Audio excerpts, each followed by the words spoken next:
Оддын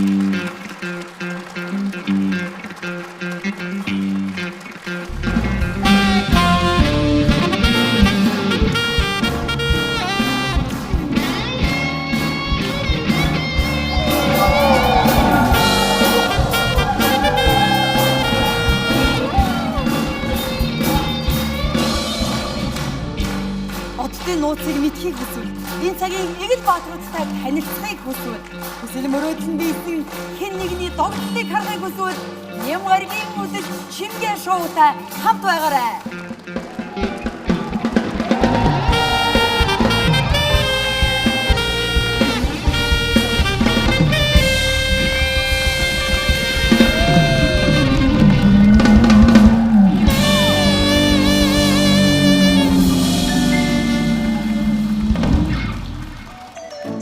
Онцгой бүтээлийг ойрын хос